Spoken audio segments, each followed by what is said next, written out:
Section 334.15 through 334.24 of the National Electrical Code, specifically the 2020 edition, addresses Section 300.4, which pertains to raceways or cables outside of enclosures, including the important aspect of protection from damage. Regarding clearance requirements, 334.15b provides guidance. It states that where raceways, cables, and non-metallic sheet cables are subject to physical damage, they must be protected. This means that the installation should ensure the cables are shielded from potential impacts or abrasions. The requirement for separate penetrations is found in 300.4a. This section stipulates that raceways, cables, and non-metallic sheet cables must not be installed in contact with the earth or where subject to severe physical damage. However, there is an exception. Type NM or SE cables are permitted to be buried directly in the earth where they enter or leave the building, as further detailed in Section 334.15. Additionally, it's crucial to consider marking requirements, as outlined in 300.11a. This section states that any enclosure intended for use as an electrical enclosure must have the word caution or warning legibly marked on the exterior surface of the enclosure. This marking should remain visible even after the installation of equipment within the enclosure. For non-metallic enclosures, they must be clearly and permanently marked to indicate their intended use. The marking should be located on the bottom of the enclosure and must be visible after the enclosure is installed. The marking should include the manufacturer's name, the nominal size or trade number, and the type of enclosure.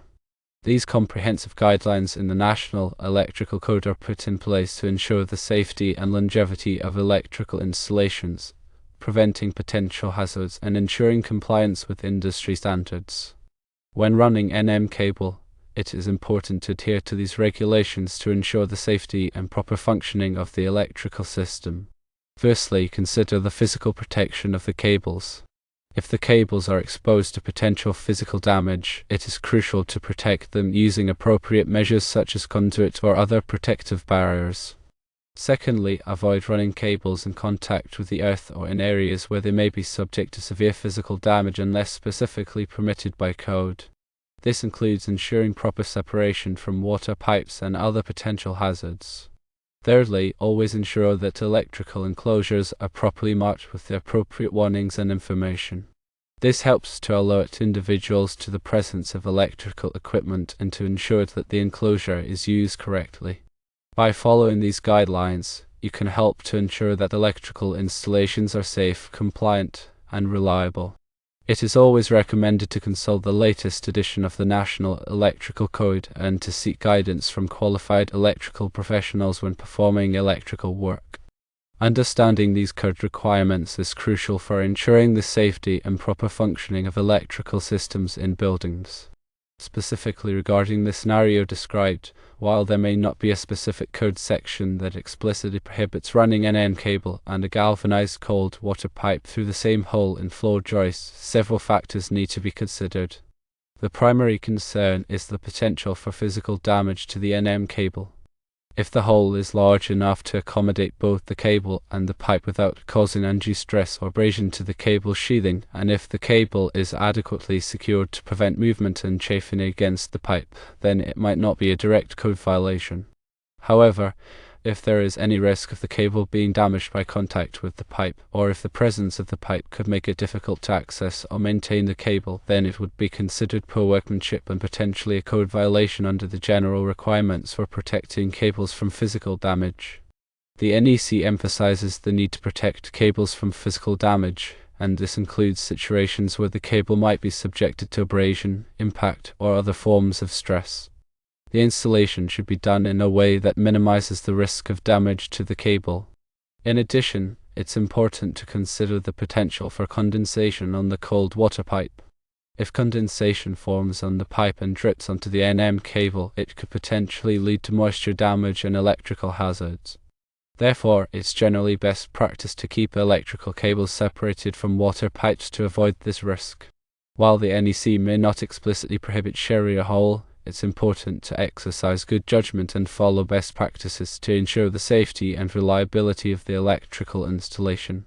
When in doubt, it's always best to consult with a qualified electrical inspector or engineer to get their opinion on the specific situation. They can assess the installation and determine whether it meets the requirements of the NEC and local codes. In summary, while there may not be a direct prohibition against running NM cable and a galvanized cold water pipe through the same hole, it's important to consider the potential for physical damage, moisture damage, and accessibility issues. It's generally best practice to keep electrical cables separated from water pipes and to consult with a qualified electrical professional when in doubt. It's also worth noting that some local jurisdictions may have additional requirements or interpretations of the NEC that could affect the installation. Therefore, it's important to check with the local building department to ensure compliance with all applicable codes and regulations. The intent of the NEC is to provide a minimum standard for electrical safety, and it's up to the installer to ensure that the installation meets or exceeds those standards. This includes using good workmanship practices and taking into account the specific conditions of the installation. The National Electrical Code, or NEC, is a comprehensive set of guidelines and regulations designed to ensure the safe installation and maintenance of electrical systems. It covers a wide range of topics, including wiring methods, grounding, overcurrent protection, and equipment installation. The NEC is updated every 3 years to reflect changes in technology and industry best practices. It's important for electrical professionals to stay up to date on the latest edition of the NEC to ensure that their work complies with current standards.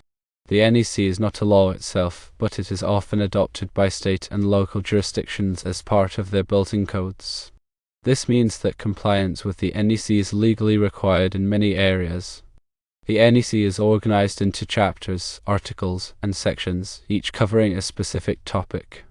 The chapters provide a general overview of the subject matter, while the articles and sections provide more detailed requirements. The NEC also includes tables and examples to help clarify the requirements. In addition to the NEC, there may be other codes and standards that apply to electrical installations. These may include local building codes, fire codes, and industry standards. It's important to be aware of all applicable codes and standards when performing electrical work. The NEC is a valuable resource for electrical professionals, providing guidance on how to safely and effectively install and maintain electrical systems. By following the NEC, electrical professionals can help to prevent electrical hazards and ensure the safety of people and property. The NEC is not a substitute for professional judgment, however. Electrical professionals should always use their knowledge and experience to make informed decisions about electrical installations. When in doubt, it's always best to consult with a qualified electrical inspector or engineer. They can provide expert advice and guidance on complex electrical issues. The NEC is a constantly evolving document, and it's important to stay informed about the latest changes. The National Fire Protection Association, or NFPA, offers training and resources to help electrical professionals stay up to date on the NEC. These resources include online courses, seminars, and publications. By investing in continuing education, electrical professionals can ensure that they have the knowledge and skills necessary to perform their work safely and effectively. The NEC is an essential tool for electrical professionals, helping them to create safe and reliable electrical systems. By following the NEC and using good workmanship practices, electrical professionals can help to protect people and property from electrical hazards. The National Electrical Code is not just a set of rules, it's a framework for ensuring electrical safety. It's a living document that is constantly being updated to reflect the latest advances in technology and the evolving understanding of electrical hazards. By understanding the principles behind the NEC, electrical professionals can make informed decisions about electrical installations and ensure that they are safe and compliant. One of the key principles of the NEC is to protect people and property from electrical shock, fire, and other hazards. This is achieved through a variety of measures, including grounding, overcurrent protection, and insulation. Grounding is a critical safety measure that provides a path for fault current to flow back to the source, tripping a circuit breaker or fuse and energizing the circuit. This helps to prevent electrical shock and fire. Overcurrent protection devices, such as circuit breakers and fuses, are designed to protect circuits from overload and short circuits. They interrupt the flow of current when it exceeds a safe level, preventing damage to equipment and reducing the risk of fire. Insulation is used to prevent electrical current from flowing where it's not intended to go. It's applied to wires and other conductive materials to isolate them from each other and from ground. Proper insulation is essential for preventing electrical shock and short circuits. The NEC also addresses issues such as wiring methods, equipment installation, and hazardous locations. Wiring methods refer to the way that electrical wires are installed and protected. The NEC specifies different wiring methods for different applications depending on factors such as the environment and the type of building. Equipment installation requirements cover a wide range of electrical equipment, including lighting fixtures, receptacles, and appliances. The NEC specifies how this equipment should be installed to ensure safety and proper operation. Hazardous locations are areas where there is a risk of explosion or fire due to the presence of flammable gases, vapors, or dust. The NEC has special requirements for electrical equipment installed in hazardous locations to minimize the risk of ignition. The NEC is a complex and comprehensive document, but it's essential for electrical professionals to understand and follow its requirements.